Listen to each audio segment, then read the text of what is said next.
John Mayall was portrayed by the blues community for many years as a pillar, an impenetrable father of British blues, and the man who created legends. However, that image simply broke. The quiet titan Eric Clapton, who had previously yielded to Mayall's sway, finally lifted the curtain today. Furthermore, what he disclosed did not meet the high expectations of his admirers. Many were shocked to learn that, behind the professorial gaze and harmonica of the bluesman, there was a man known for discord rather than harmony. Mayall, who is credited with helping rock legends like Clapton, Peter Green, and Mick Taylor establish their careers, had a volcanic temper that was long concealed beneath his extensive blues expertise. That secret side wasn't only challenging, Clapton said. It was damaging. Mayall's biggest battle, it turns out, wasn't with the press or the industry. It involved people, including family members, artists, and managers. Few people made it out of Mayall's world unharmed. Previously interpreted as a sign of respect, Clapton's silence now seems to be silent trauma. Consider the renowned training ground for some of the biggest names in music, the Blues Breakers. Fans, meanwhile, were blind to the war going on behind the scenes. Even Clapton was ensnared in Mayall's iron grip, despite being the band's golden boy. Mayall insisted on loyalty above all else, and rehearsals were rigorous and comments were not welcomed. The soulful guitarist Peter Green, who would go on to join Fleetwood Mac, was only around for a year. Not due to a lack of skill, but rather to ongoing conflict. Control was Mayall's obsession. He viewed rehearsals as rigorous, relentless, and even punitive, much like military exercises. Burned out by the fierce environment, musicians came and went like shadows. The Blues Breakers were a pressure cooker, according to Mick Taylor, who eventually joined the Rolling Stones. Only his own ego was acceptable to Mayall. During sound checks, a former member recalled being publicly humiliated for small errors. Others were substituted in the middle of the tour, sometimes without prior notice and other times without justification. The band was tense all the time. It frequently felt more like a dictatorship than a group of blues brothers. The lights of creativity faded. Anger brewed. As a result of the tension, furious arguments became commonplace on the tour buses and dressing rooms. You know, even if you simply start off straight and take it seriously, but if you're nervous because, for example, being nervous can make you catatonic. According to reports, Clapton himself left the stuffy atmosphere on multiple occasions.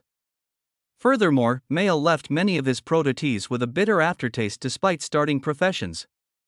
A feeling of being consumed, used, and thrown away in the service of his unwavering ideal. Mayall's life was just as crazy away from the theater lights. Imagine a man who is admired by audiences worldwide but who is totally alienated from many of his closest friends and family. Marriages broke down. He had a tense relationship with his kids. He was unable to put the people in his life first since he was constantly seeking his next record.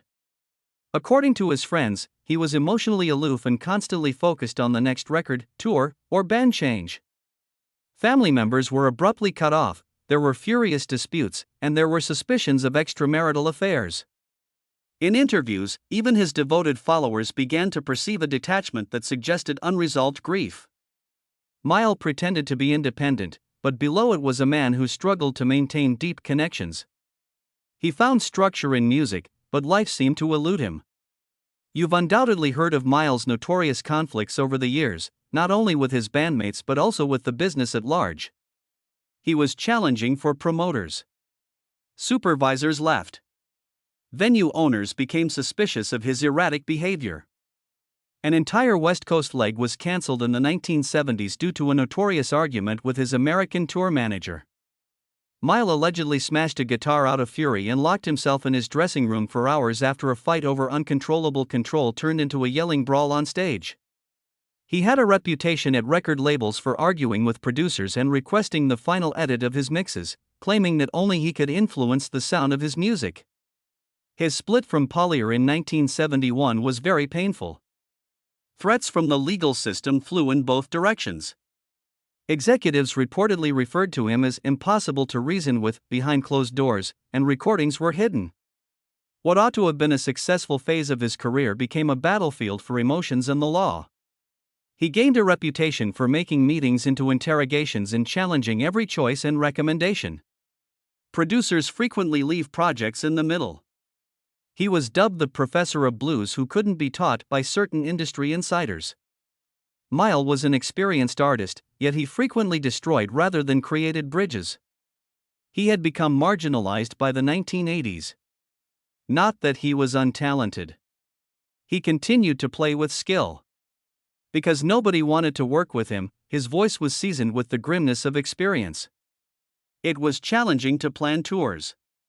His phone stopped ringing, and he rarely collaborated anymore. He was a controversial musical genius who was admired from a distance but shunned up close. Furthermore, his name had started to evoke hesitancy rather than enthusiasm, even though his records still carried weight. Even worse, he seemed unconcerned. Or maybe he was unable to. He persuaded himself that connection was less important than vision purity. He wandered around the very industry he helped develop, now viewed as a relic too tough to manage, yet in the process, he became both a legend and a pariah. Additional parts of the puzzle started to appear in recent years. People close to Mayall spoke of extended periods of loneliness, melancholy, and a man tormented by the same perfectionism that made him famous. It appeared as though his mind was a battlefield, blazing with regrets, uncertainties, and a demand for control that frequently made him feel alienated. The indications were there, but he hardly ever talked about his inner life. Long pauses between albums were no longer the exception but the rule. Unexpected retreats from the public eye occurred. He would vanish just when fans were looking forward to a new release or tour. There were unsettling times when he appeared to be oblivious to the audience and stopped in the middle of his performance. Overwhelmed by a pressure that only he knew, he would occasionally cry off stage after a performance, forget songs, and ramble through solos. Friends talked about how they would spend hours sitting in silence, smoking chain cigarettes, and thinking. He started to worry about betrayal more and more, believing that even his most devoted associates were plotting against him. Former bandmates acknowledged that they were reluctant to confront him about anything personal for fear of another emotional breakdown. His perfectionism grew oppressive when he was alone. He would re-record songs numerous times, frequently to the extent of obsession. Band members were kicked out if they couldn't match his exact speed or vibe. It was more than just standards. It has to do with dread. Fear of losing control, being forgotten, and being imperfect. And every aspect of his existence was being eroded by that anxiety. It wasn't only a challenging personality, as Clapton disclosed today. It hurt. Severe suffering that left a legacy of strained bonds, shelved partnerships, and a legacy that seems more complex than ever. Emotional paralysis could have been the cause of what appeared to be stubborn pride. It's possible that the sounds of a man disintegrating beneath the music were what people mistook for mystery. What does this mean for John Mayall? He is still regarded as one of the key players in the British blues movement. There is no denying his impact. He introduced many people to the blues' unadulterated emotional force, paved the way for a whole generation of blues rock, and coached future heroes. But since influence doesn't necessarily equate to grace, fans are now compelled to consider the opposing viewpoint. The man who left this legacy frequently burned the ground he walked on.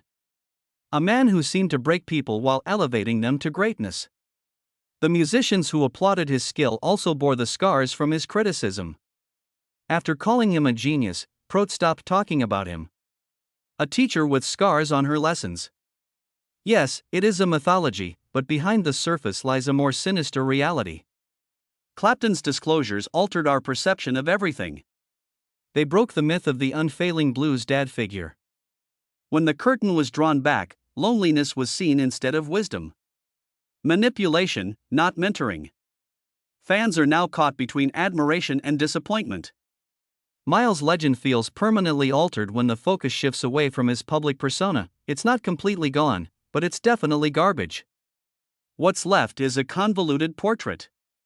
A man who struggled to give himself to others yet gave his all to music.